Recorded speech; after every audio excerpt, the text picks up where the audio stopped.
I'm thrilled today to have my guest with me. We'll get there in a second. Hey, I've had the honor and pleasure over my career to meet some pretty amazing leaders, working in some pretty amazing companies that have really understood the importance of culture and the importance of leadership and how that impacts the operations of a business, the operations of a team, the effectiveness of a team. And it's kind of my personal passion to come alongside founders and leaders now and help them find ways to scale those things, to scale culture as they scale their organization. It doesn't have to come at the expense of culture. In fact, I believe you can strengthen culture as you scale with the right mind and the right eye for what you're looking for and what you want to accomplish. I just wrapped up a 7-year run at a company called the Harvest Group, where I helped steward that culture through some pretty rapid growth from 25 teammates in one location to nearly 250 in 5 offices across 2 countries. And this is my way to honor the work that we did there in scaling that Harvest Group culture, that award-winning culture, by helping other organizations ask the questions they need to ask and think about the things they need to think about to scale their own culture.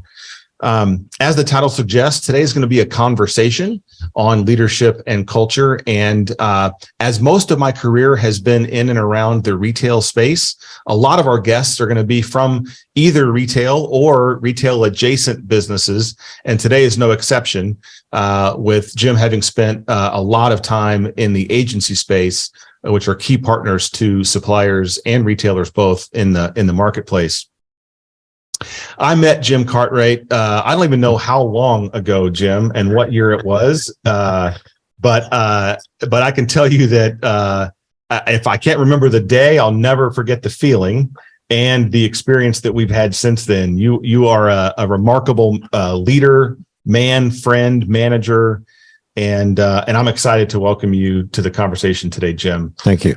As I teased on LinkedIn, I asked the question, what do a teacher from a disadvantaged school in Cleveland, Ohio, a camel, and a fast-growing agency in the retail world all have in common? And what they have in common is Jim Cartwright. Jim, you've got a pretty interesting career spanning from starting as a school teacher, getting into the printing business and the publishing business, or printing in particular. Jim served as the CEO of a number of different printing companies before landing on the operations side of Saatchi and Saatchi X. But actually, it was Thompson Murray at the time. Correct. And so we'll get into that in the conversation. But he just wrapped up, just back in 2019, his run as Chief Operating Officer of Saatchi and Saatchi X. But I can tell you that his legacy of the kind of culture that he built and fostered at Saatchi remains just as strong today as it was the day he left. And that's because of the foundation you set. So Jim, thanks for coming. And I'm looking forward to getting some of that wisdom into the airwaves and for the folks that are listening now and they'll be watching later. So thanks for coming. We'll try. Quick aside, for those that want a little Q&A afterwards about how Blair and I met. It's an interesting anecdotal story, but it was the classiest act I've ever seen an individual do in a setting of 15 people. And that's how I met Steve Blair. Top line. Right. Top line. Well, I remember that night well, and I didn't remember it until you brought it up about 5 years ago in a reminder. And my goodness, the fact that you remember that is pretty amazing. Well, hey, here's the deal. It's a tease. It is a tease. What I also did to mention is that Jim is now consulting. So JMC Consulting is Jim's practice, and he's helping organizations, leaders build great managers, build great cultures. And so be sure to check him out. If after our conversation, you're like, hey, you know what? I think Jim can help me. Man, look him up. LinkedIn is the place to find him. We'll get there at the end. But yeah, JMC Consulting. All right, Jim, I'm going to kick us off the way I kick off with everybody, ask a couple of softballs, and then we're going to go deep on your experiences specifically at Saatchi X. But everybody has their own definition of culture, and there's probably millions you can find on Google.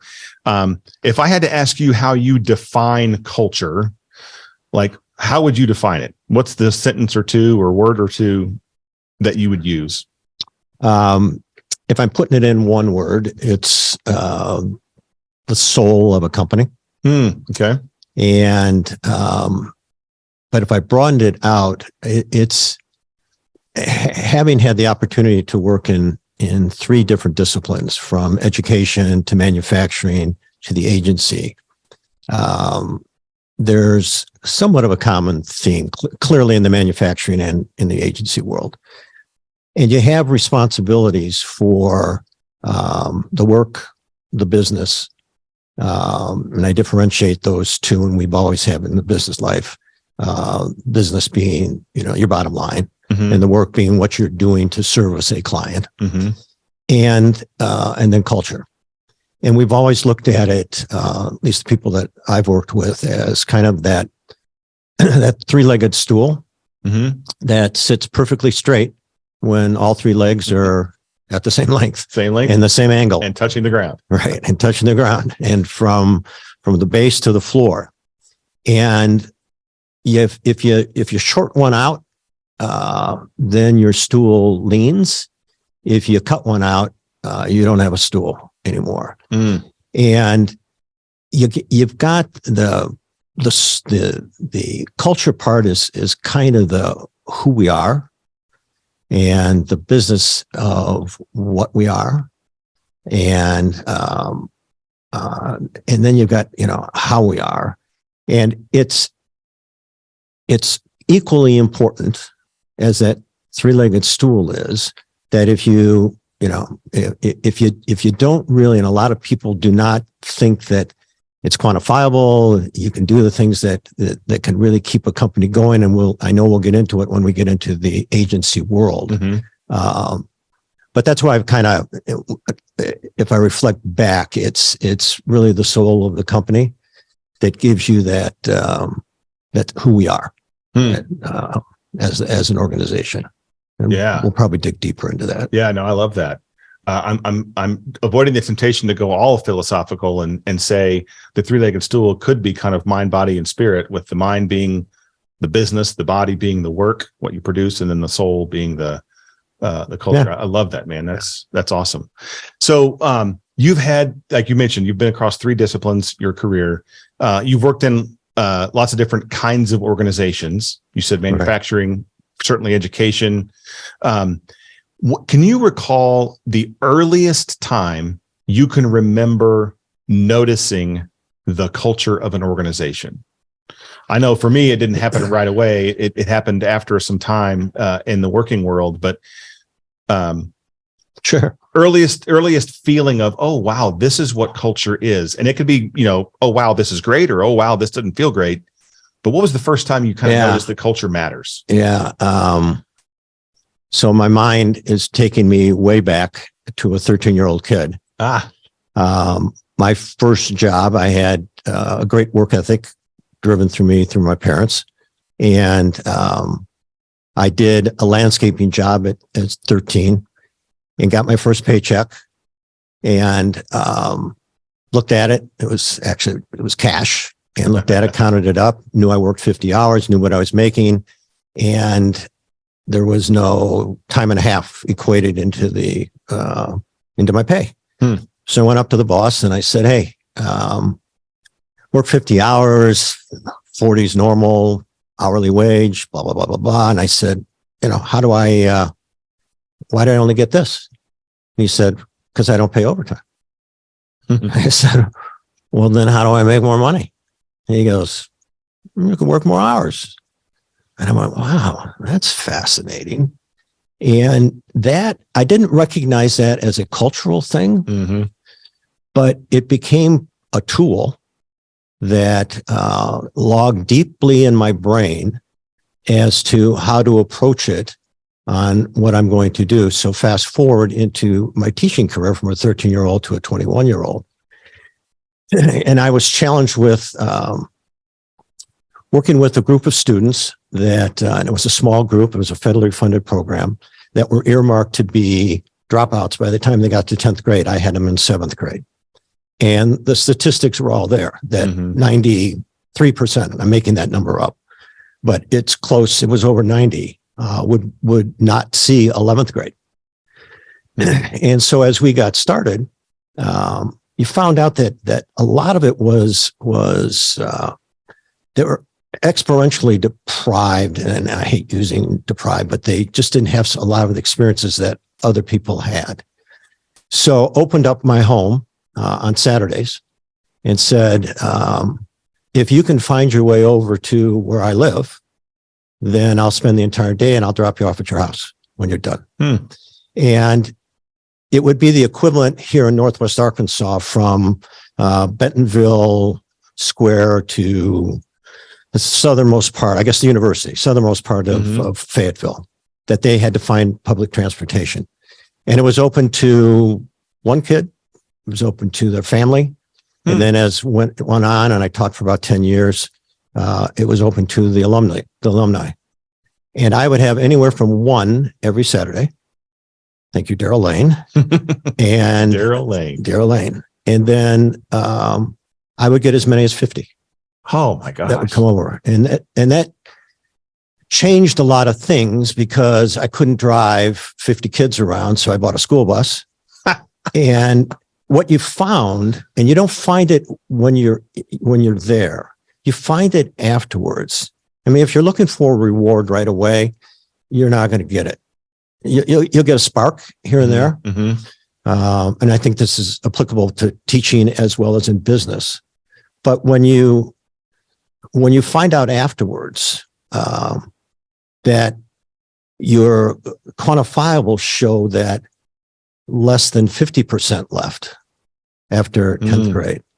And when you find out when you're 60 years old that you're, and I'm not 60 anymore, I'm older than 60, and you're still in conversation with some of the students, you've done something. Oh, heck yeah. You've done something. You've touched them in a way that, again, if you fast forward to the business world, when you leave one company and you get a call and somebody tells you that you have something, they have something on a wall that's a note that you wrote them and you even forgot what it was. And you don't have any idea what the content is. But that little thing, that moment in time touched that person and it, boom, it sat on, or it was punched into their bulletin board. And they kept it for 3 years at the time that I left. So it's things like that that are really good. But then there's the flip side. And the flip side is you find people in your career that show you what a culture is. And I think you only have to be in tuned a little bit. Example, when I was being recruited and I was in Cleveland at that time, being recruited by a company in Chicago.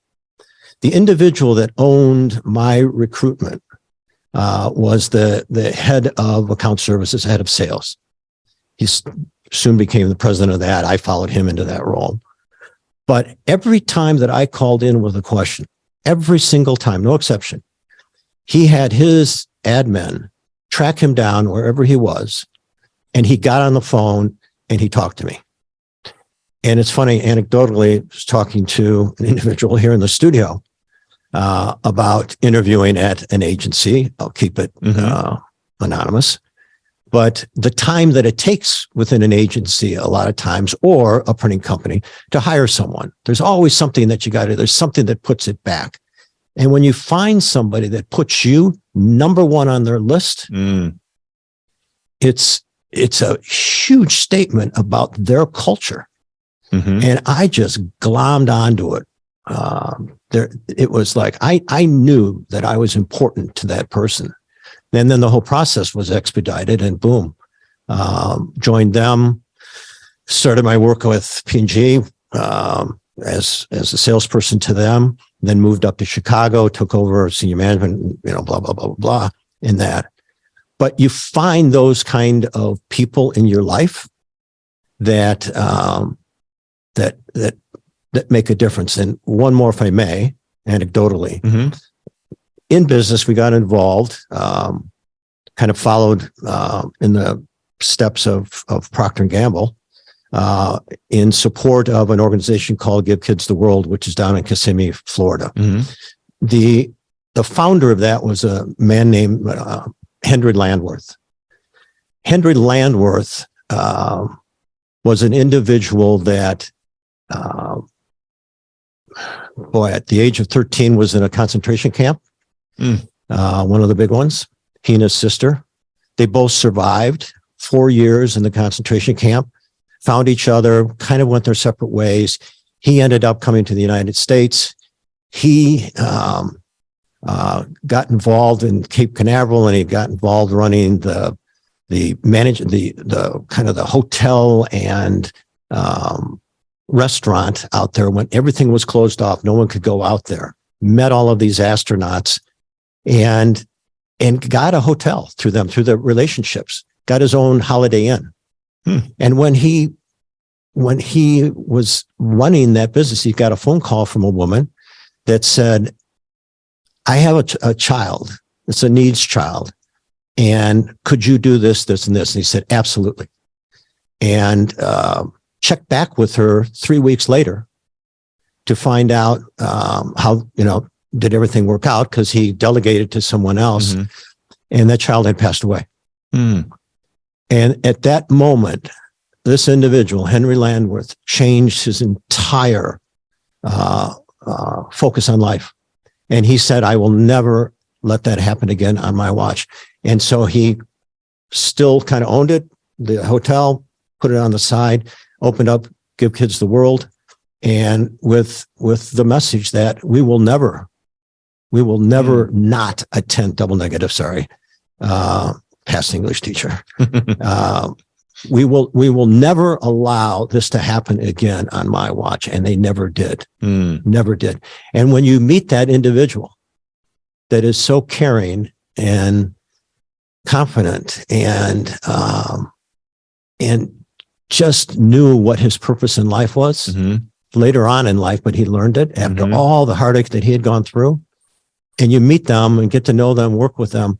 It's that other side that you just go, boy, if I don't learn from that, I'm missing a huge point in my life. Man. So I've known Give Kids the World. I didn't know that story. So I appreciate you filling in that blank for us. You talked about his calling. I don't want to go so far as to say that your calling is the culture of an organization, but I can tell you that you approach it that way. Have you always been a culture guy? Have you always been the guy that takes the soul of a company seriously, that takes the responsibility of the soul of a company? I know in your time at Saatchi X, when I knew you there, and I've known you since, that was a responsibility that you felt. Has that always been that way for you, or did that come up at some point in your path, in your journey? No, it's funny you use the term culture guy. I have heard that in my stay with Saatchi and Saatchi X. But if you go back, and I touched on the teaching and working with them, that was all about, I didn't think of it then as a culture, but it clearly did become for sure culturally pertinent to what was needed for their particular life. In the manufacturing world, I did every job coming up, and ended up probably my best skill was selling. And that's how I got involved with Procter & Gamble and a lot of other companies, but was through that sales arm. And then there was an intersection when I moved up to Chicago with this company that I mentioned prior. And it was the decision to either stay on the sales side, which was a draw commission. And if anybody's familiar with commission, you can make some big bucks if you're selling big dollars in sales. And I was fortunate enough to do that. So I was a good salesperson. And I considered myself that, and the lineage in my family, they were all salespeople, father, grandfather, whatever. But there's things that happen within a company that you do. And the crossroad that I was referencing earlier was, do that commission or go into management. And there was never hesitation. Never, not a second. I said, Despite the money being great. Yeah. I said, Yeah. I want the management. I want the opportunity to watch people grow and to help develop their careers. And there really that intrinsic value within business of helping other people is irreplaceable. Now, did I make a decent livelihood? Yes, I did. I've made it through 4 years of retirement, and haven't had to borrow anything. So yes, I did. And I was very fortunate, and I put kids through school. And so I've never looked back and and said, God, I'd have a lot of money now. It's just not it. I look at the people that have come back to me, like the kids that I taught, other people in the Bob McAndrews that gave me the phone call, and other notes that I've gotten to thank me for a particular point in their career that I touched. And that to me is, that's what business is about. That's what the agency world is about. That's what teaching's about. That's what my life's about. Man, the way I would love to capture that, Jim, is knowing people, knowing them well enough to know a way that you can touch them in a way that they don't expect and that they will always remember. That's what I've seen you do. I've heard you talk about that today. It's loving and caring for people, knowing who they are, and then finding a way to make some kind of impression that you see them, you value them, and that they'll never forget. And I want to shift gears now and go deep on your time with Saatchi and Saatchi X. That's as this is the conversation on leadership and culture. I think the culture, the investments you made in the culture of that organization were necessary and were felt. And so I'm excited to jump in there. But we're gonna come back to that unexpected, leaving impressions on people unexpectedly, because that's part of your story, I know. But Saatchi and Saatchi X, for those that are listening, is an agency. It's kind of a partner to other companies that are trying to sell, market their goods, create their brands, strengthen their brands. And in particular, they work with manufacturers that are selling to retailers. The agency world is, if I could be so direct, it's fairly notorious for a high level of turnover. There's a fairly aggressive path of agency folks finding opportunities at other agencies. Agencies are really good at marketing themselves and creating career path opportunities.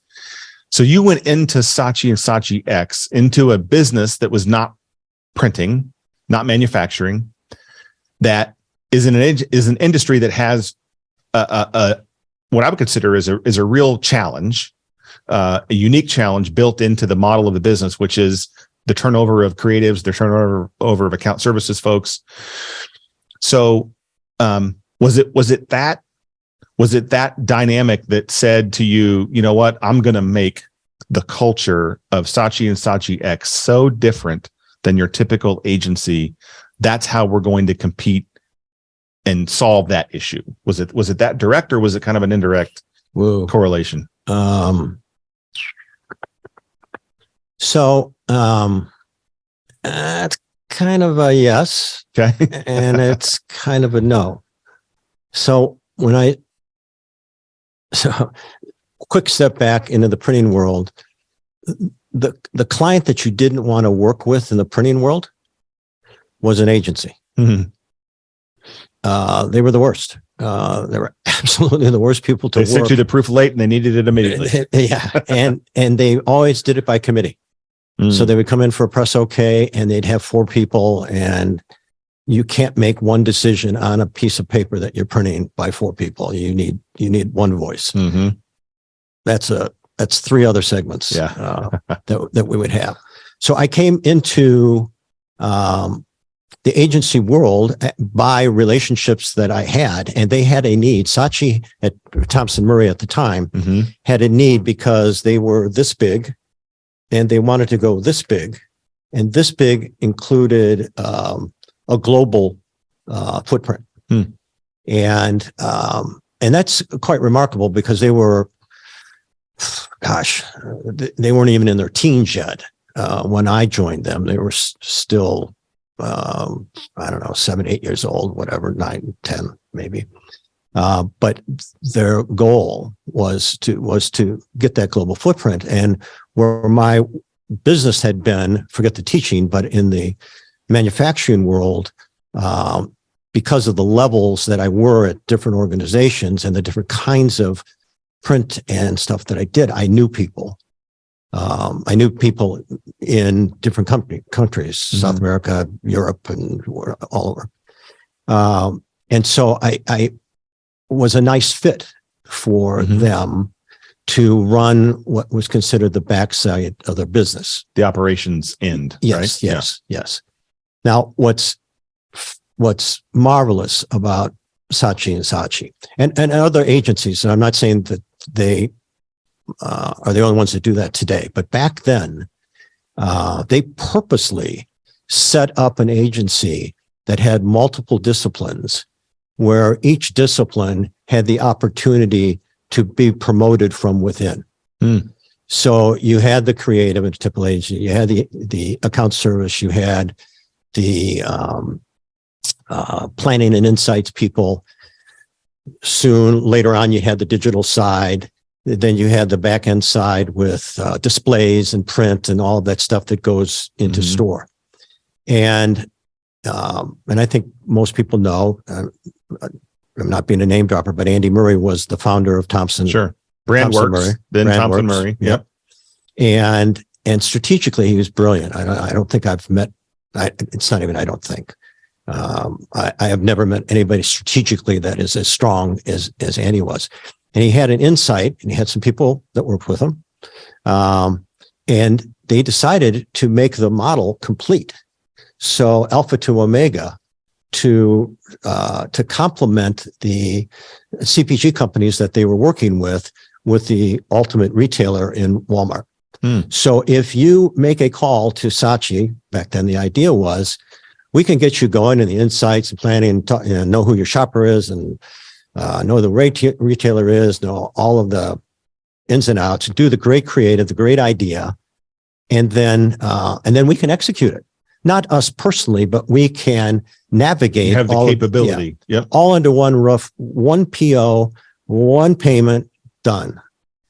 And that was masterful, and it was so atypical. I don't even know what's beyond atypical. There was no other agency that I was aware of that had that capability. They do today, but they didn't then.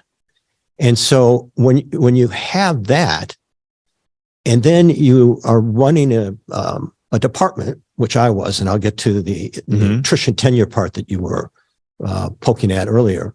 When you get to a department and you're looking through people that have experience and you're trying to hire for whatever the role is, and you find out that they have a career of this step at 12 months and this one at 18 months and maybe 24 months, and then, another 12 months. And you look at that coming from the manufacturing world, and I go, can't hire that person. And then the next one's the same way. And then you ask somebody, well, what's going on? And they say, well, that's very typical in the agency world. And what is typical is, and I think, and I've stated this, that I think the typical agency footprint layout, business plan is the worst ever constructed. By far the worst. But I get the reason why, and I understand it, and I can support it. But what would happen is, if you take a great creative and you're working on that person's skill, or you take an account person and working on their skill, you take a planning and insight, a strategist, you're working on their skills. And the skill is what you're presenting to the client. That's the outcome, all right, of this great idea, this great program, this great display that we're putting in there. And here's the reasons why to buy and all of the things that they want you to do. And then what they do is they want a pay raise. They want a promotion. They want this. And you're putting them on a plan to kind of get them there to some degree. And they go, well, no, I can go over here. So they go over to Blair Agency. They get their promotion. They get their pay raise. And then they do the same thing over again. And they take whatever skills that develop and they do it over here. And now they do the same thing with Blair. And they get 2 years in and they want, to get to the next level, and they go over to Smith Agency and then they get to the next stop. Now they may come back to the Cartwright Agency or the Saatchi and Saatchi X agency, but as they've done that step and now they're coming back at a higher pay rate and at a higher level, the thing that's missing is the personal development side of what you're doing. And so you look at it, you go, wait a minute, whoa. When I was with manufacturing companies and I had concerns over running a manufacturing company, you had a hunking piece of equipment. A Heidelberg press or something. Yeah. That cost millions of dollars. And that's a big part of your capital expenditure. Well, what's your biggest part of capital expenditure in an agency? People. Yeah. It's just people. And so there were probably a couple of eureka moments in there that when you go, wow, I'm not dealing in $1 million. A copier is the biggest machine I've got, but I've got 100 and whatever number of people in the agency and they're leaving. So what you can't do is you can't develop that skill and that personal development in that short period of time. So how do you work that back that you make that place a place to stay? And I want to stay and I want to do this, yet continue to provide the new ideas that the client wants. And that was the wrestle. That clearly was the wrestle. So when I, again, kind of fast forward from my early days on and dealing with the back end of the business, and then moving into a role of managing director of that particular office, there was a book that I read many years ago that was something to the effect of, so you wanted to be a boss, now what? And it was a great book. And if you're Googling it, just keep Googling it. You'll find something like that. And it's a great book. And it gave some really interesting tools that you can use when you're taking over a new role. So typical managing director within an agency usually has a creative background or an account background or a strategic insights background. And here I am coming from the back end of the business. Operations, yeah. Right, to do this. So the first thing that I did is I interviewed, and we'll just keep these round numbers. Let's say there was 100 people at Saatchi. I interviewed all 100 people. And I did a 30-minute interview. I had the same 7 questions. And I took all of these notes on every single person. It took a while to do that. Oh, I bet. But there were certain themes that came out. And we had to build the agency, and we're now Saatchi and Saatchi. There were some times where you had some churn and burn, and you lost people not because they wanted to go get a promotion. You burned them out. Yeah. And that became part of a lot of the responses that I was getting. But it was very interesting because you get this bias when you're from the other side going into an agency. And I had a lot of bias because, as I've shared, I didn't want to do print jobs with agencies because you're dealing with these creatives and you've got a committee. The greatest insights I got were from a wonderful segment of the creative people.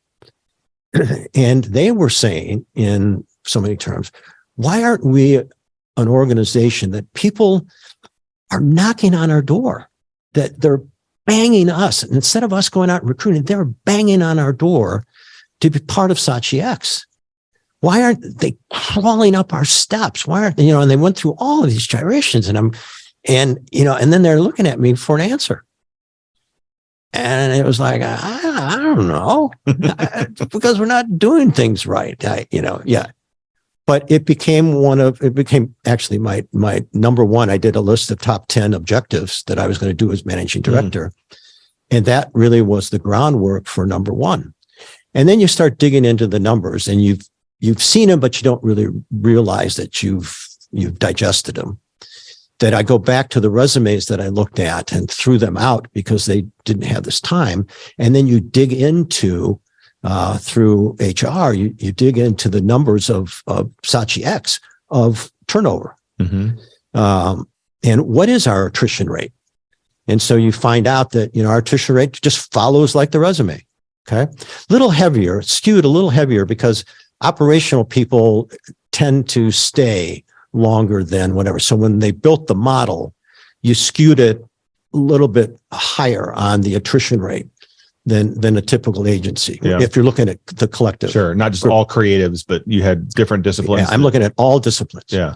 But still it was 2.5 years, 2 to 2.5 years total. And then people would move on. And so, and you looked at that in a course of a year, again, taking 100 people. Mm-hmm. And the typical agency was 35% turnover on an annualized basis. Saatchi was more of 30%. So a little bit better, Mm-hmm. but not what I would want to have as looking at an organization to help get the profitability up without doing other things, like eliminating work staff in order to do that. And so is there a way that we can get people to stay longer? Can our tenure go from 2 years to 3 years? Can it go to 4 years? Can it go to 5 years? Can we take our attrition rate from 30%? Can we get it down to 25%? What if we got it to 18%? So, which is massive financially in terms of you don't retrain, you don't recruit. It's huge in all aspects. It's an incredibly efficient investment. Yes. Yeah. So use a fuzzy math number. So you got 100 people, and let's say you're losing 30 of them, 35 of them, whatever. And let's say it costs to recruit, hire, train, and get them up to the level of the person that they're retiring, that have left the company.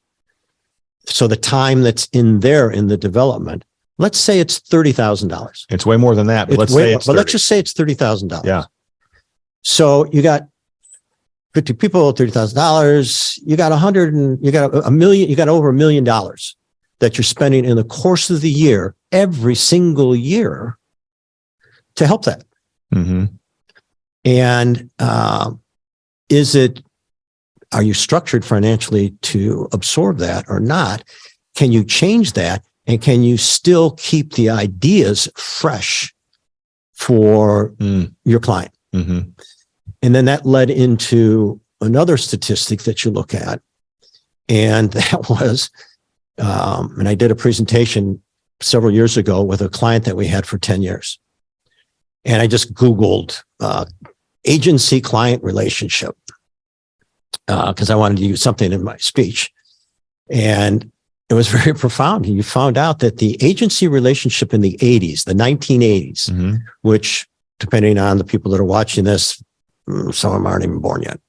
But you look at in the 80s, the average length of relationship was 8.5 years. 90s, 3.5 years.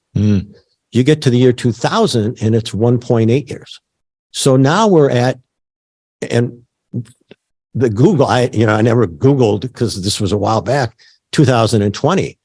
Is it still 1.8 or is it 1.3 years that your relationship? So add that into the equation. Constant people turnover, which requires assimilation into the culture, training, skills, everything. You've got client turnover, which heck, a year and a half, you barely even get to know what their core brand promise is and how you're going to make it come to life. Now, the wonderful thing, and this is not an advertisement for Saatchi X, but the wonderful thing was they had developed long relationships. And, but the closer, so there's two kind of dichotomies that you get into. One is the closer and deeper that you get with the client. And then they find out, because they're mostly manufacturing clients of some sort, and their attrition rates are lower. And they're working with you as a team. They're not doing it over a phone. They're not doing it over Zoom or whatever. They're just dealing with you, but then they get closer and closer, and they're in your office, which in Northwest Arkansas is very frequent. And they find out that so-and-so that they worked with has left. And they ask the question, well, why? Why did they leave? Mm-hmm. And you've got to get into these stories of why they left. Well, they were an integral part. They were my production service partner. Whatever. Got it. We've other people that we've trained, but you've got that thing to wrestle with them, even though their creative has stayed longer than any other creative in any other agency. They just have been part of a broader group. Yeah, the team that's in there. And on the people side, when the tenure goes up to 5 years, you get a whole different dynamic that happens when a person leaves. The tears come. Yeah.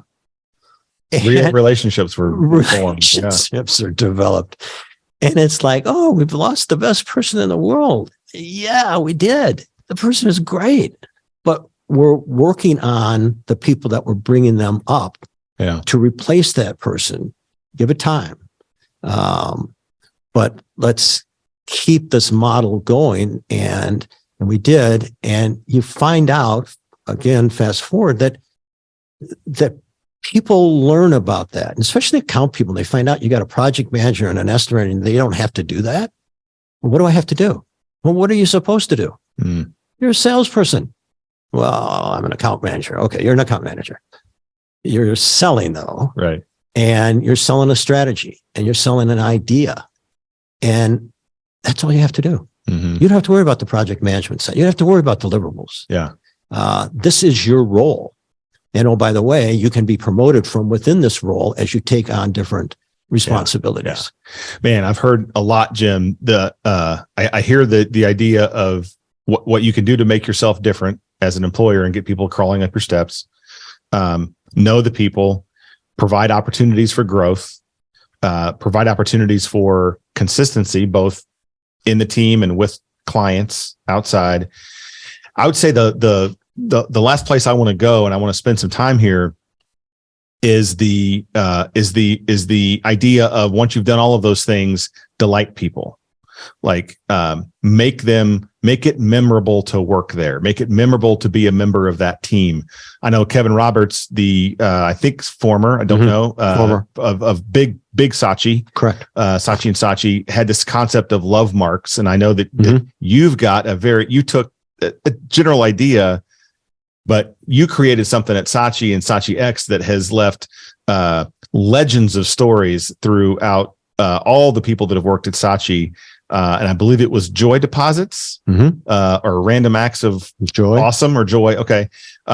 Man, talk to us about how that idea came about and give us some examples of what that looked like day in and day out. And I'll spoiler alert. I used your joy deposits idea after I met with you. You may not remember, 2017. I came and met with you in your office. We were working through some transitions at Harvest. You told me about joy deposits. I went back to Harvest and put into place something that I called random acts of awesome, that I'll tell you about in a second. Okay. But tell us what joy deposits are. You never paid me.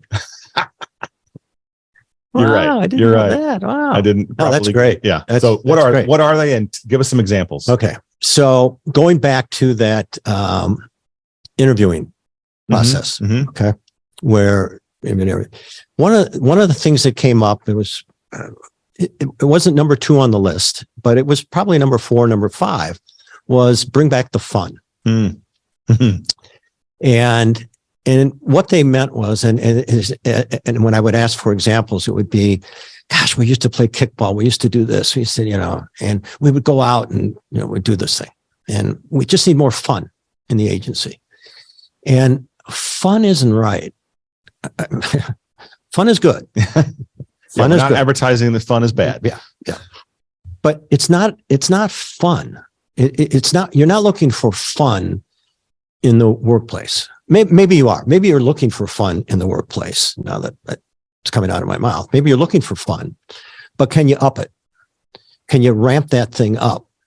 And I was fortunate to be at some presentation somewhere in New York, I think it was. And they just dropped, it just came out in a sentence, and they dropped the word joy. And it was like, and I went, that's it. That's it. It's not about fun. It's about joy. So the next company meeting that I had, and I had my list up, because my role was to run that. And I had my list up, and then I put an X through the joy equals or fun, and I put joy, and then I put a line through it that joy does not equal fun. And we talked about the difference in joy versus fun. Joy is memories. So, and I would argue unexpected is better, right? Like unexpected fun is joyful, right? It is. But the first step is, can you build memories? And a memory you take with you forever. Something fun, doing a kickball game. It's like, I had the best meal of my life. What day was it? I don't know what day it was. Yeah. But if you put a memory with it, then it resonates with people, and they carry it on. So we did the joy deposits, and really what they were, it was myself and one other person, and it was not the CEO. And I went through 3 CEOs when I was doing this. 3 CEOs, and did not inform them. So they were also experiencing joy naturally. Correct. Love it. Now I put you in the hot seat because it's a reporting line, and I want to know that this is going on because I want to be there. So you fidget it a little bit by saying, why don't you be here on, such and such, or what's your calendar on this? So, whatever. So you do that, but you tie it into anything. It can be as simple as, I had one other person work with me, and that was it. And we were locked in confidence. And this person knew that if she broke the confidence, she was done. Now, we're not fired from the agency, but she's not my go-to person anymore because it can't leak. And so it would be as simple as bringing a harpist in for a Thanksgiving meal. And you just think about a harpist that's playing whatever while you're eating. It's really, it's cool. Yeah. It could be a magician in. It can be the lousiest magician you ever found. You find out when Hawaii's birthday is. And, what is the actual state date that, Hawaii became this? And we celebrated that with a roasted pig and all of the things that went there. And we've got hula dancers, and we got belly dancers that became hula dancers, and we had fire eaters. And it was just, we would send an email out in the morning and said, don't need to, put your lunch in the refrigerator, or don't go out for lunch. We've got something. Yeah. And so we did this, whole thing. Geico ran, and I know you did this in the promotion of our talk. Yeah. Geico ran these ads for, hey, Mikey, what time is it? What time is it? It's hump day. So we went and looked for a camel. Like a living, breathing camel, not a stuffed camel. Charlie the camel, 46 years old, Charlie the camel. And they lived to be like 48. So it was hopeful to good timing for Charlie. To get Charlie through. But, that commercial was so prominent. Everybody knew. And when it would get Wednesday, people in the office would go, it's hump day, what day? And they would do that. So we started blasting the commercial through the PA system, and very loud, very annoyingly loud, and brought the camel into, and Saatchi X is 2 buildings. So we brought it into the lower building, because one thing that you find out, and this is, no matter what you do in a presentation, conversation should always have 3 takeaways, at least, but 3 is good. This is one of them. A camel cannot walk downstairs. A camel can walk upstairs. Huh. But the way its knees are hinged, it can't walk downstairs. It'll tumble downstairs, but it can walk upstairs. So we started in the lower building and brought the camel over to the other building, and there was a stairway Oh my gosh. up into that level where all the people were. So the camel, Charlie, climbed up, and we had Charlie in the office blasting the commercial for, I don't know, hour, 2 hours, whatever. And then we did it at the right time. So we provided food, and then we sent everybody home to get their kids, because the agency had started to develop a bunch of younger kids. Sure. The agency Yeah. was getting older. So that was another benefit. Young of families. Yeah. people staying there. You got to know their young families, and what a joy that is to get to know their kids and have them as a part of the process. And then we did camel rides for an hour and a half, 2 hours out in the lot. And that news got around. Mm-hmm. quickly I remember. around the area. It was just so out of whack that it was neat. And it's a memory. Now, they may not remember the actual date that we did it. It was a Wednesday. But it was, We know that part. They know it was a Wednesday. And they have made a Joy Award out, and it's got a camel on it. So they get to talk about it every year. Yeah. Which is really great. So you have those fun things, and they can be the worst. We had a magician that was so bad. You could tell every trick, but it became funny. Sure. And we had Charlie Chaplin come in, and he did all of his stuff. We got him out of Springfield, I think. And that was on Charlie Chaplin's birthday. And, and so we connected that. But there's also, there's another part to something I think that you're getting to, Steve.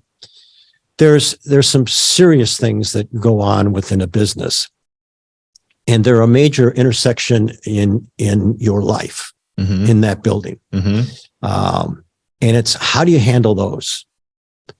So you got this joy deposit over here, and I'll take you to the worst. We had a suicide in our building. One of the creatives had committed suicide, and that moment was, and moments, it's plural, definitely became the top two most galvanizing events within the agency on how the agency collectively handled that, and bringing in grief counselors and letting people, just doing all the things that you need to do in a crisis situation. And you find out that other organizations didn't have that in the area. And then they would come to you and say, what did you do? Yeah. How'd you do that? How'd you do that? And you did it. And the people that were directly involved, that knew this person intimately, saw the agency standing over them and protecting that moment and taking all of their issues away. They had none. They didn't have to worry about timelines, deadlines, whatever. If they wanted to come in, great. If they didn't, great. We took care of the family. We did all of the little things that you had to do. And that's, in a weird way, that's a random act of joy that took place in that agency. And I know kept people there because they knew that places they've worked before never went that step. No, for sure. And that story is being told today to people, to recruits when they come in and interview. I'm sure they ask the question, what's it like to work at Saatchi? And they'll probably tell a story about a joy deposit someday. I would trust. Yeah, for sure. I would trust. Man, Jim, this is hour one. We could probably go 4 more. I know we could go 4 more. But we've reached the end of the time we've allowed and asked people to join us with. So I went home from our meeting in 2017 and started an impromptu tradition of surprising the office with frosted lemonades from Chick-fil-A. And so we would just show up with a cart full of lemonades. And if you happen to be in the office that day, You Yeah. won. It's not a camel, wasn't anything like that, but it was just something fun to do that was unexpected, that would hopefully leave at least a moment of an impression to say, man, they see us here working hard. They like delighting us in unexpected ways. Absolutely. Man, thank you for the inspiration for that. Okay, last question, and then we're going to go to the chat. And Matt, I'm going to ask you, because we don't have the ability to see them super clearly. If you could curate the chat for us, I would appreciate that. I will. Okay, Jim, I ask this of everybody as well. This is a bit of my own personality coming through. But if I think that one of the things that I've leveraged throughout my whole career as a way to bring my unique personality to work is through songs and music. As a former DJ in a former life, I just love music. I love the way a song can change the mood, can impact a room, can move a crowd. If you had to boil down Jim Cartwright's view of culture, the power of culture, or the vibe of a culture into a song, and I know this is random. What's your song? What's the one that comes to mind when you think of kind of maybe the legacy that you hope to leave? All right. So I read a lot of books. I listen to a lot of music. I am the worst at remembering names. So I do a lot of walking. I listen to a lot of tunes, as well as podcasts. I'm going to go with a tune that's really fresh in my mind, and it fits, thankfully. Queen. Okay. Hopefully, you're not going to say Fat Bottom Girls, are you? All right, good. No. Don't Stop Me Now. Oh, yeah. Stop me. Yeah, I'm not going to sing. This is terrible. Please don't turn off. And I'm not either, but it fits. Yeah. Because you're going 100 and whatever miles per hour, 105 Fahrenheit, whatever. His vocals come up with is that's probably pretty close. Don't Stop Me Now. That's awesome. All right. Question. Is this a curated one from Wes? Is that right, Matt? Yeah, there's two questions here, one in the chat and one from Wes. Can you see them, or you want me to read them? I can see Wes's. Okay. This might be adjacent to today's subject, but I would like to get y'all's opinion on nurturing vertical expertise. Seems like organizations put a lot of pressure on individual contributors to be Jacks and Jills of all trades, rather than allowing them to play to their strengths, carve out a niche. So think of that as utility player versus sharpshooter. And the question was kind of the nurturing that vertical expertise, that go deep on a skill. I can jump in and you can cover me. That was one of the brilliant things that Thompson Murray did in the early days. And it was put people into their strike zones. And I think it's if people are doing what they want to do and are good at it, and they get the accolades that the pats on the back are just as good as a lot of monetary things, believe it or not. But they do that when they're in a spot where they really can excel. You put them in another spot, and in the agency world, sometimes you would put to train people. You would put somebody that has creative ideas, you'd put them into the operation side of the business. Broadening assignment. Right. Broadening assignment. And they hated it. And maybe that was one of the reasons why they left. So I think you need to do your assessments. You need to find out from them. You need to hire to a particular role and make sure you're doing the due diligence when you're doing that, whether it's test assessments, et cetera, on that, but get them in the spot where they can come in and contribute day one. Yeah.